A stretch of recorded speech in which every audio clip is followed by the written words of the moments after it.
Sa pagpasok ng February, buwan ng pag-ibig, ay umusbong ang mga haka-haka ukol sa estado ng relasyon nila Filmar Alipayo at Andy Eigenman. Ating himay-himayin ang mga detalye kung totoo ba na hiwalay na sina Andy at Filmar. The Philippine Showbiz List presents detalye sa hiwalayan at cheating issue nila Filmar Alipayo at Andy Eigenman. Andy and Filmar fueled breakup rumors after they unfollowed each other on Instagram. Kamakailan lamang naging usap-usapan sa social media ang pinakakaibang kilos nila Andy at Filmar matapos mapansin ng ilang netizens na hindi sila nagpa-follow sa isa't isa sa Instagram. Bagamat hindi pa naging indikasyon ng problema sa relasyon ang social media activities, hindi maiwasang magtanong ang publiko, may pinagdadaanan nga ba sila? Noong February 7, 2025, nag-post si Andy ng isang cryptic na Instagram story na lalong nagpatindi sa espekulasyon. Sa kanyang post, isinulat niya, "I just found out it's the year of the snake. I thought it was the year of the wolf in sheep's clothing." Sa bandang ibaba ng larawan, may maliit na sulat ng sasabing, "Zodiac, the snake." Maraming netizens na nag-interpret dito bilang isang patama o pahiwatig sa kanyang kasalukuyang estado ng damdamin. Dahil dito lalong umigting usap-usapan kung may problema nga sa relasyon nila ni Filmar. Hindi rin nakaligtas sa mata ng publiko ang Instagram post ni Filmar. Sa kanyang mga larawan, kapansin-pansin ang mga komento ng netizens na nagtatanong kung totoo bang nag-unfollowan sila ni Andy. May ilan pa nga nagbibiroan ang sasabing makikichismis lang sila habang ang iba naman ay nagpapahayag ng pag-aalala para sa kanilang relasyon. Magtanda ang IG story ni Andy ay lumabas 2 linggo matapos ang kanyang huling post na kasama si Filmar. Ito ay isang video na kuha sa 4th birthday na kanyang anak na si Kowa kung saan makikitang magkasama sila nakasakay sa motorsiklo. May isa pang video na nagpapakita ng kanilang masayang family surf time sa Siargao kung saan tinag pa niya si Filmar. Nagsimula ang pagmamahalan na Andy at Filmar noong 2018. Sa paglipas sa mga taon, unti-unti nilang binuo ang kanilang modern family na kinabibilangan ni Ellie, anak ni Andy kay Jay Ejercito, Lilo at Kowa. Pinili nilang manirahan sa Siargao kung saan namuhay sila ng simple at malapit sa kalikasan. Noong 2020, nanunsyo ni Andy ang kanilang engagement.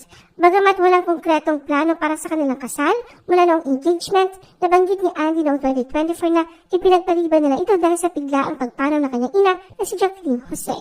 Sa isang panayam noong April 2024, naging bukas pa si Andy tungkol sa kanilang kasal.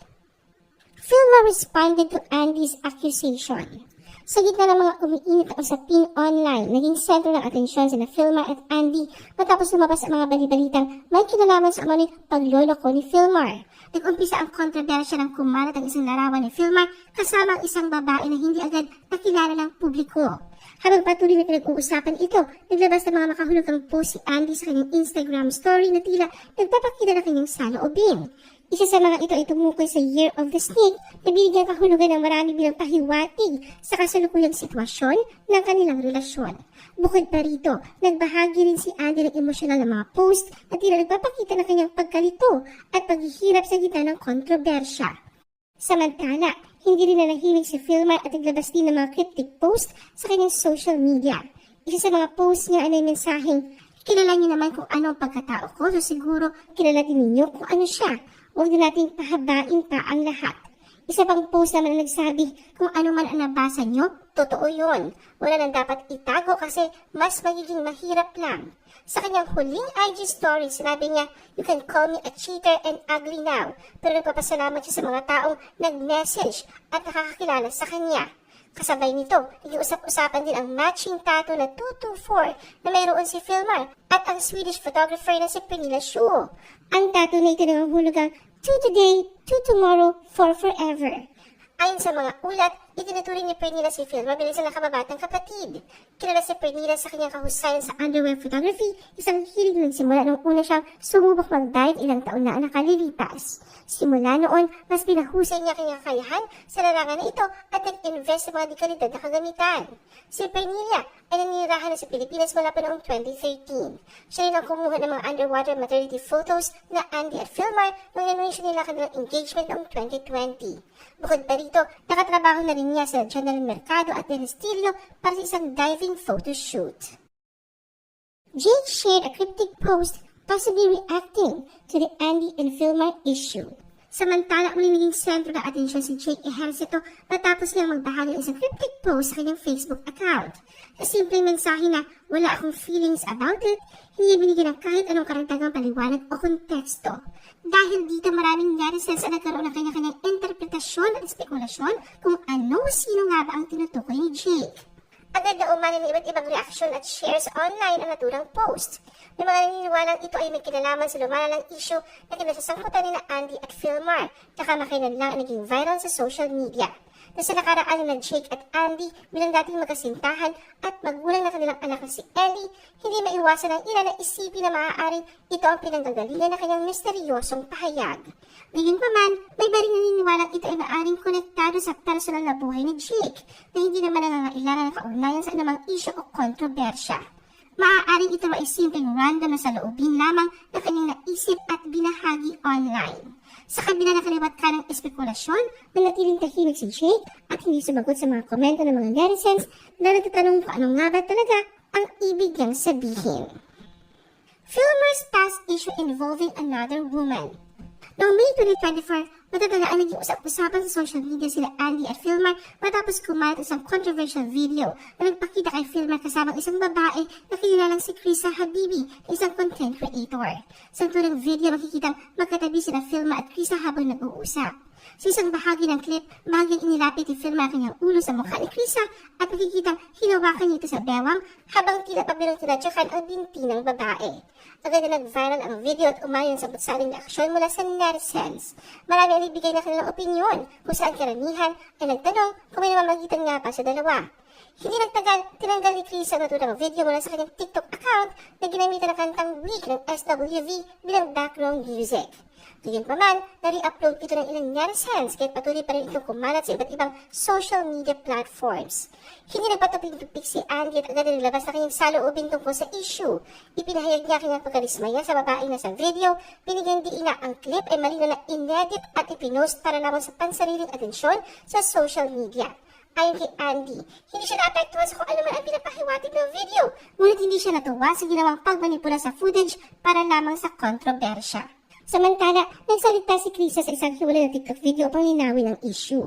Ayon sa kanya, wala umunong mali siya kanilang pag-uusap ni Philmar at maraming tao raw ang nasa paligid nila noong oras na yun na hindi lang nakulan sa video. Aminado rin si Krisa na nagkamali siya sa pag-upload ng video na naging bukas ito sa maling interpretasyon ng publiko. Hindi rin nagtagal at naglabas na rin ng pahayag si Philmar ukol sa issue. Ayon sa kanya, nangyari ang insidente habang siya ay umiinom at nilapitan siya ni Krisa. Bagamat pinili nilang pagtawanan na lamang ni Andy ang controversial video, inamin nilang medyo nakakainis na tila nilikha ito para sadyang magdulot ng kontrobersya. Sa kabila ng lahat, naging maayos ang relasyon ni na Andy at Philmar. Ngunit sa bagong kontrobersya na ito na kinakaharap nila ngayon, tila may posibilidad na hindi na maganda ang relasyon ni na Andy at Philmar. Andy detail betrayal by Philmar's friend.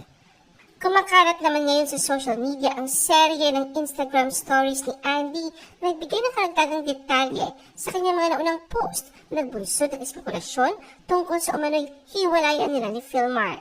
Sa kanyang mga pahayag, ibinahagi ni Andy ang kanyang saloobin ukol sa mga red flags na dati niyang napansin na, ngunit pinili niyang baliwalain. Isang kwento na umagaw ng pansin ng mga netizens sa social media ay ang pag-uusap ni Andy isang AI chatbot kung saan tinanong niya kung kahina-hinala ba na imbitahan ng isang kaibigan ang kabiyak ng iba na magpatattoo ng love couple design nang hindi man lang kinukonsulta o sinasama ang partner. Ayon kay Andy, may isang kaibigan umano si Philmar na nagbunsod ng pagkakanulo sa kanilang relasyon. Ibinahagi niya na ang naturang kaibigan na kinilalang si Pernilla ang naghimo kay Philmar ng palagay ng love couple tattoo na hindi man lang siya kinonsulta o pinayuhan tungkol dito. Naging tampok sa usapin ng isang larawan nila Philmar at Pernilla na kapwa may tattoo na may disenyong 224 na mabilis na napansin ng mga netizens. Sa isa sa kanyang mga post, ikinuwento ni Andy ang kanilang pagtatalo ni Philmar kung saan agad umanong sumaklolo si Pernilla at niyaya si Philmar na magpatattoo. Dagdag pa niya, ngayon lamang niya lubos na nauunawaan ang kahalagahan ng pagtakda ng malinaw na hangganan sa isang relasyon. Inilahad din niya na si Pernilla ay hindi nagpakita ng respeto sa kanyang panig at tila mas pinili pa nitong ipagdiwang ang pagkakaibigan ni Philmar sa kabila ng hindi pa naaayos sa gusto ni Philmar at Andy. Bagamat nilinaw ni Andy na hindi siya niloko ni Filmar at wala itong ginawang pagtataksil dahil palagi naman siya nandoon kapag magkasama ang dalawa, inamin niya na nasaktan siya sa naging kilos ni Filmar. Anya masakit para sa kanya na hindi naisip ni Filmar na makakaapekto ito sa kanyang damdamin. Hindi raw siya bulag o mangmang para baliwalain ang ganitong uri ng sitwasyon. Ipaniliwanag pa ni Andy na kanyang mga post ay hindi para gumawa ng iskandalo, kundi upang ipakita na walang matinong kaibigan na maghihikayat sa asawa ng iba na magpatato ng couple design nang hindi isinasalang-alang ang damdamin ng legal na partner. Naalala rin niya na may mga kaibigan siyang nagbabala noon na iwasan ni Filmar si Pernilla at ngayon ay pinagsisihan niya hindi niya agad pinansin ang mga babalang yun. Sa karagdagang kwento ni Andy, sinabi niya na sana ay inaksyonan na niya agad ang sitwasyon ng una pa lamang nilang pinagtakhan kung bakit si Pernilla ay nagpatato ng isang malaking disenyo sa balat na dedicated kay Filmar. Dagdag pa niya, hindi sana umabot sa ganito kung si Pernilla ay tumugon lamang sa kanyang mga mensahe at pakiusap. Samantala, tila tinanggap na ni Filmar ang negatibong reaksyon mula sa publiko matapos ang mga pagbubunyag ni Andy. Patuloy na inaabangan ng publiko ang mga susunod na pahayag mula kina Andy, Filmar at maging kay Pernilla upang malaman kung paano nila haharapin ang lumalalang kontrobersya.